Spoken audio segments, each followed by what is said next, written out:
So what is emotional intelligence?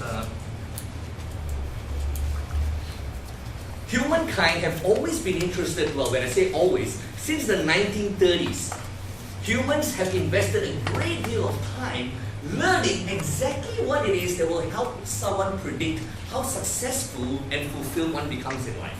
We've always been fascinated by that. You see, if you look at our academic, our schooling experience, it's very much focused often in the field of developing our cognitive intelligence. Alright, cognitive intelligence uses that part of our brain called the left brain. You know, our brain has two hemispheres. It's the left brain. It develops the realm of logic. It develops our technical skills. Yes? So our schooling system has a significant emphasis on developing that part of our capability, our knowledge. And especially over the last 10 years, that emphasis has grown even more significantly. Would you agree? Yes, even more than ever today in Australia. I've been here for nearly 30 years now. But I've seen the pressure on children to succeed and to get those grades have increased significantly. Yes, but since the 1930s, research has conclusively indicated that IQ alone is an inadequate predictor of how well humans perform. And in 1990, the word emotional intelligence was first coined by a couple of professors from Harvard University in the US. And Salovey and Mayer say, here's what emotional intelligence is. It's a form of social intelligence.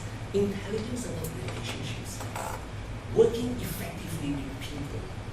Okay? That involves the ability to monitor one's own and others' emotions, to discriminate amongst them, and to use that as information to guide one's thinking and action. Now, it sounds a little bit academic, but importantly, the key point I want to emphasize is this. It is saying to us that the most important bit of information you need to have, that you want to master, that will determine how effective you are in life is how you feel. And how other people feel. Using that information, you can pretty much gauge how effectively you will be. Because some emotions will help us achieve a certain amount of success and some emotions don't. Does this make sense? Yes? I want to share it with you, I will describe it in more layman's terms. Okay? Everything we do is designed to create a certain, R would be result, yes? Everything we do is designed to achieve a certain outcome. The reason you're here today, you have a certain result you want to achieve. The reason we sit for exams, you have a certain result you want to achieve. Yes? Now, our result is largely determined by what? By our, what do you think A is? Our actions, correct? Our actions, or the quality of our actions, will largely determine the quality of our results. Yes? And the important thing is this, very often, when we're not getting the result we want, yes, we tend to be very focused on our actions. So if our children are not studying enough, they're not getting the grades we want, guess what? Our typical action is we might give them more instructions. Yes, we might enforce more rules. Yes, it's a very typical way we tend to react. We focus on the doing. We observe the doing and the action. And we conclude that there's nothing to do. And we are either, sometimes we say we need to change the teacher. We need to change the environment. Right, we focus on the doing part. And the reality is this. The important thing about emotional intelligence is to be aware about what is it that affects our actions or our quality of action. And what is it is this. What's the word in F is? How we feel. Yes? Now, if a student is motivated, they'll take certain actions. If they're not, giving them more instructions, I'm going to make them more motivated. Does it make sense? There are certain emotions like inspired, confident, determined, energetic, motivated, that will lead to certain actions that will give you the result you want. And certain emotions that won't. If they're frustrated, they can't see the point. It's a waste of time. They're not motivated. Yes, if they're bored, In fact, if they're just downright resistant because I'm sick of being told what to do, yes, chances are, if that's the feeling, you can give them as many instructions as you want. It's not going to get the result that you want. Does it make sense? So it's very important. Emotional intelligence is understanding, hey, why are they feeling that way?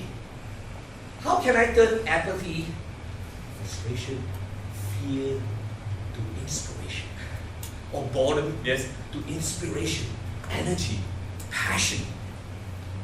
That's what emotional intelligence is. Understanding how to master emotional states. It comes from being your very best. And being your very best comes from learning how to deal with so-called adversity. Because would you all agree that we all have challenges in life? Problems? Yes? And you know what? It's never about the environment.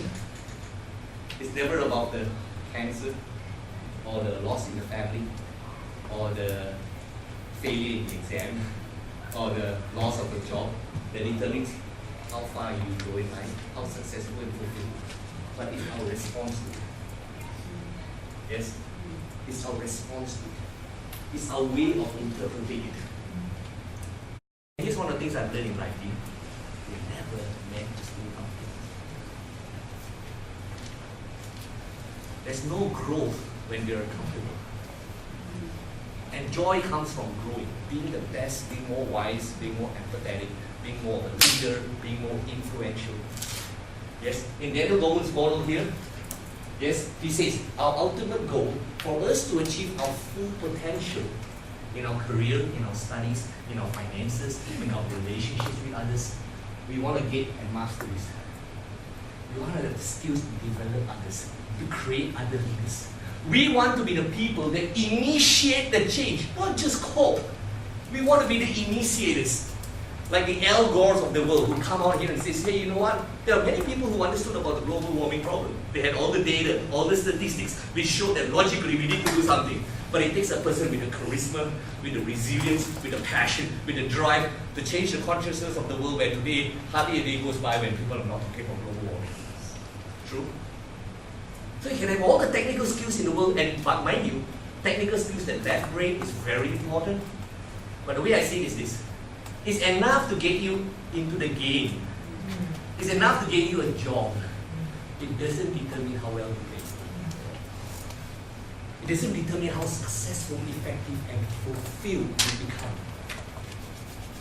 Does this make sense?